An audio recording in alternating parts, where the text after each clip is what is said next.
Baik, pada kesempatan ini saya akan membahas materi tentang elektrokimia. Elektrokimia terdiri dari dua hal, yaitu sel Volta dengan sel elektrolisis, di mana sel Volta terjadi perubahan dari energi kimia menjadi energi listrik, sedangkan elektrolisis sebaliknya, dari energi listrik menjadi energi kimia. Perhatikan gambar sel Volta berikut ini. Jadi logam seng dicelupkan dalam larutan yang mengandung ion Zn12, sementara sepotong logam tembaga dicelupkan di dalam ion Cu12. Logam seng akan larut sambil melepas 2 elektron, menjadi Zn12 plus 2 elektron. Elektron yang dibebaskan tidak memasuki larutan, tetapi tertinggal pada logam seng itu. Elektron tersebut selanjutnya akan mengalir ke logam tembaga melalui kawat pengantar. Ion Cu12 akan mengambil elektron dan mengendap di katoda. Dalam sel elektrokimia, kedua setengah sel reaksi berlangsung secara terpisah pada elektroda. Elektroda yang mengalami oksidasi disebut anoda. Elektroda yang mengalami reduksi disebut katoda. Dalam sel Volta atau sel galvani terjadi perubahan energi kimia yang menjadi energi listrik. Sel Volta anoda atau bagian yang mengalami oksidasi disebut elektroda negatif dan katoda disebut elektroda positif. Energi potensial di anoda lebih tinggi daripada energi potensial di katoda, sehingga secara spontan elektron mengalir dari anoda ke katoda. Sedangkan kedua elektroda dihubungkan oleh jembatan garam yang fungsinya untuk mengimbangi kelebihan ion positif Zn12 yang terdapat dalam larutan anoda.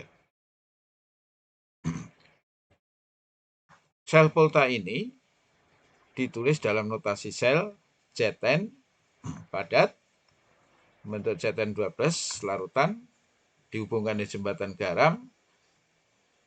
Kemudian sel berikutnya adalah Cu12 menjadi Cu. Potensial reduksi standar setengah sel adalah potensial sel yang terdiri atas setengah sel galvani dengan konsentrasi 1 M pada temperatur 25 derajat Celcius dihubungkan dengan setengah sel hidrogen. Harga potensial reduksi setengah sel hidrogen sama dengan 0 volt. Elektroda yang potensial reduksi standarnya lebih besar daripada hidrogen, ini berarti lebih mudah mengalami reduksi daripada ion H+, sehingga diberi tanda positif. Misalnya E0Cu2 positif membentuk Cu sama dengan plus 0,34 volt. Sedangkan elektroda yang potensial reduksi standarnya lebih kecil daripada potensial reduksi hidrogen, ini sukar mengalami reduksi daripada ion H+. Potensial reduksinya ditulis negatif. Misalnya E0 Zn2 positif bentuk Zn sama dengan negatif 0,76 volt. Inilah rumus perhitungan potensial sel.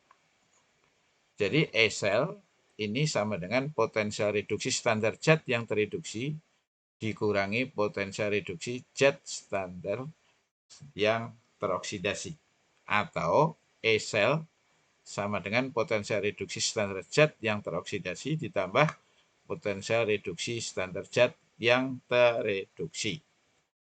Jika harga sel ini negatif, maka reaksi redoks berlangsung spontan. Sebagai contoh, diketahui reaksi reduksi Ni2 plus 2 elektron untuk Ni, E0-nya adalah min 0,25 volt. Pb2 plus 2 elektron bentuk Pb, E0-nya adalah min 0,13 volt. Tentukan potensial sel Volta yang terdiri atas elektroda Ni dan Pb.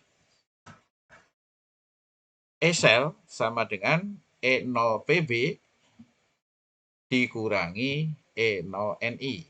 E0 Pb2 plus ini adalah min 0,13 volt dikurangi min 0,25 volt. Sehingga E selnya itu sama dengan 0,12 volt. Atau E sel Ni plus E0 Pb. Ini plus 0,25 volt plus min 0,13 sama dengan plus 0,12 Vp.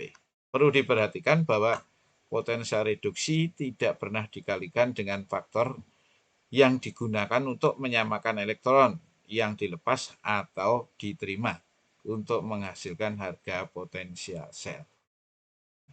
Nah, demikian penjelasan saya. Semoga dapat bermanfaat. Sampai ketemu di lain kesempatan.